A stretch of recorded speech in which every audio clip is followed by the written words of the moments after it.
All right, thanks for joining us again today. We're doing something kind of different. Today we're talking to the 2019 Technician of the Year Award winner, and that is Andrew Van Noy from Lofton Equipment. Andrew, how you doing?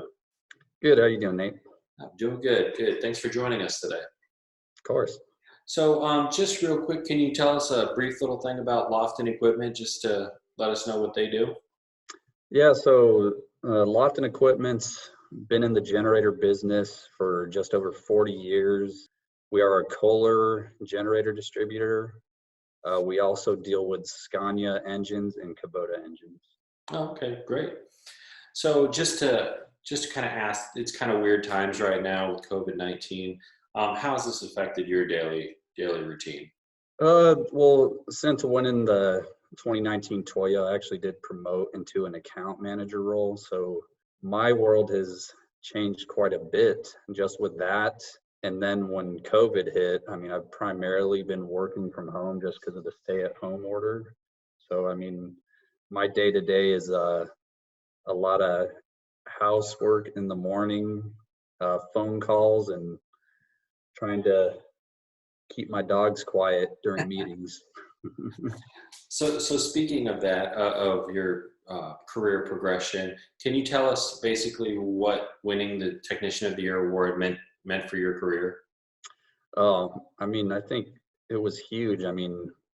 Not only just winning it for Lofton, we had a lot of great technicians, and I think a lot of them probably could have won it too.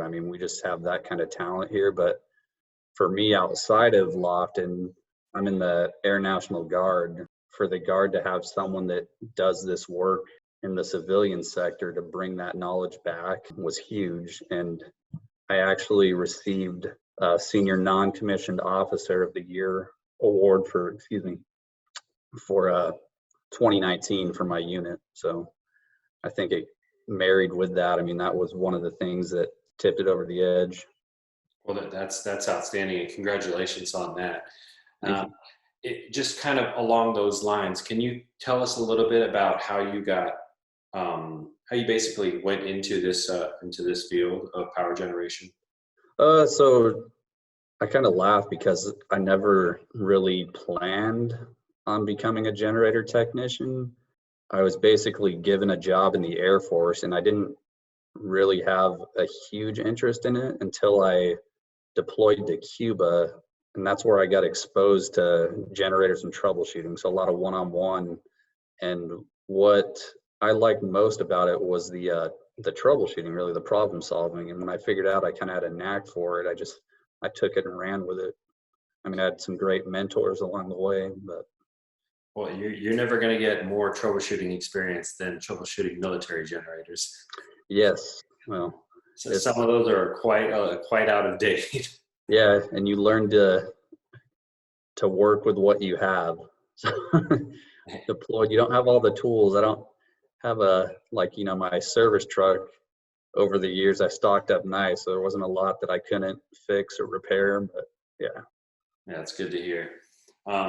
It's interesting with that background that you were able to take that background from the military, that experience, and move that into your civilian career. And I think it works both ways too. So some of the, structure stuff from the military and maybe the expectations I set on myself drove my customer service skills really with Lofton. So I think they go hand in hand. So my knowledge from working on the outside of the military, right, exposed to a lot of different equipment, helped my military side, and then the structure that was passed down through the military helped with Lofton. So. Well, it's good to see those things kind of intertwine.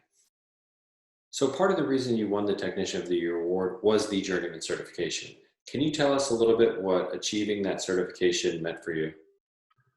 Yeah, so I think on a personal level, just the challenge of getting that Journeyman certification was something I'm very proud of. I know Lofton, early on in my time with them, was promoting EGSA certification just because of some of the job specs that were coming out. These RFPs were asking for EGSA certified journeyman just to even be considered. outside of the personal accomplishment, I think for Lofton and the customer, it gives confidence to that customer knowing that we're not just saying we're the best, Lofton or their technicians are. I mean, we've proven it through certification through EGSA. Well, we appreciate you saying that. I mean, it's good to hear that the customers also know about the certification process, or at least the certification and the validity it gives to it. Absolutely. So my last question for you, Andrew, is do you have any advice or words of encouragement for technicians who are out in the field today? Yeah, I'd say to the young technicians that are just getting into this, I'd say don't be afraid to ask questions. I mean, there's no way you can know everything that's out there. Lean on your mentors, look for the information. It's not always going to be there in front of you, but I mean, man, the customers appreciate you trying. I mean, just don't throw your hands up in the air and give up. Just stick to it and keep trying. I mean, you'll get there and it'll help you develop. The more you ask and people can show you that have done it, the experiences they have, it's just going to help you grow and become a better technician. That's great advice, Andrew. Thank you so much for kind of spending some time with me today and sharing your message so that other technicians who are out there can kind of see this and maybe strive towards those goals, the Journeyman certification, the TOYA, and all that stuff. Thank you again. Thank you.